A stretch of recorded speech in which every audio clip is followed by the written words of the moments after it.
অসমৰ এজন জনপ্ৰিয় অভিনেতা সিদ্ধাৰ্থ শৰ্মা, যাক জনা যায় কৃষ্ণ কমল খাটনিয়াৰ চমুকৈ কেকে দা বুলি আমি জানো। উত্তৰ পূৰ্বাঞ্চলৰ সবাতোতকৈ দীঘল টেলিভিছন ধাৰাবাহিক বেহাৰবাৰী আউটপোষ্টৰ অভিনেতা সিদ্ধাৰ্থ শৰ্মা। তেওঁৰ চতুৰ ধূৰ্ত কথা চৌকি অথচ ৰসাল চৰিত্ৰটো দৰ্শকৰ অতিকৈ প্ৰিয়। তেওঁৰ জন্ম নগাঁও জিলাৰ পাথৰিত। কেকেচাৰৰ দেউতাকৰ নাম হৈছে ভদ্ৰকান্ত শৰ্মা আৰু মাতৃ হৈছে লিলি দেৱী। সিদ্ধাৰ্থ শৰ্মাই তেওঁৰ ঘৰৰ ওচৰৰে এখন বিদ্যালয়ত প্ৰাথমিক শিক্ষা গ্ৰহণ কৰিছিল। তাৰ পাছত তেওঁ নগাঁৱৰ উজৰা গাঁওস্থিত শংকৰদেৱ এইচ.এছ. স্কুলত হাইস্কুল শিক্ষান্ত আৰু বাপুজী হায়াৰ ছেকেণ্ডাৰী স্কুলত উচ্চতৰ মাধ্যমিক শিক্ষা গ্ৰহণ কৰে। তেওঁৰ স্নাতক ডিগ্ৰী লাভ কৰে নগাঁওস্থিত আনন্দৰাম ঢেকিয়াল ফুকন কলেজৰ পৰা। সাংস্কৃতিক পৰিৱেশত ডাঙৰ দীঘল হোৱা সিদ্ধাৰ্থ শৰ্মাই সৰুৰে পৰাই অভিনয়ৰ ক্ষেত্ৰত জড়িত আছিল।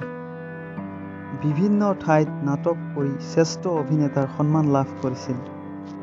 তেওঁ এনেদৰে বিভিন্নজনৰ মৰম আৰু উৎসাহ আৰু আশীৰ্বাদত অভিনেতা হিচাপে নিজক কৃত্ৰিমতাবিহীন অভিনয়ৰ বাবে অসমবাসীৰ মাজত জনপ্ৰিয় সিদ্ধাৰ্থ শৰ্মা। তেওঁ কেইবাখনো ধাৰাবাহিকত অভিনয় কৰাৰ উপৰিও ভ্ৰাম্যমাণ নাট্য দল, ব্ৰহ্মপুত্ৰ আৰু সঞ্জীৱনী থিয়েটাৰত অভিনয় কৰিছিল। লগতে অসমীয়া ছবি কোঁৱৰ ফুলৰ কোঁৱৰ, প্ৰিয়াৰ প্ৰিয়, আইদেউ আৰু খেল আদিতো অভিনয় কৰিছে। ভৱিষ্যতে অসমীয়াৰ উপৰিও অন্য ভাষাৰ ছবিতো অভিনয় কৰাৰ হেঁপাহ পুহি ৰাখিছে অভিনেতাগৰাকীয়ে। বৰ্তমান তেওঁ আমাৰ অসমৰ জনপ্ৰিয় গায়ক তথা অভিনেতা জুবিন দাৰ লগত লণ্ডনত শিখাৰ ছবিৰ শ্বুটিং কৰি আছে। মই হয়তো কিছুমান কথা কেকে দাৰ বিষয়ে কোৱা নাই, আপোনালোকে কমেণ্ট ছেকশ্যনত জনাব পাৰে। এনেদৰে আৰু বেহাৰবাৰী আউটপোষ্টৰ ভিডিঅ' পাবৰ বাবে আমাৰ K90 আছাম চেনেলটোক ছাবস্ক্ৰাইব কৰি ল'ব।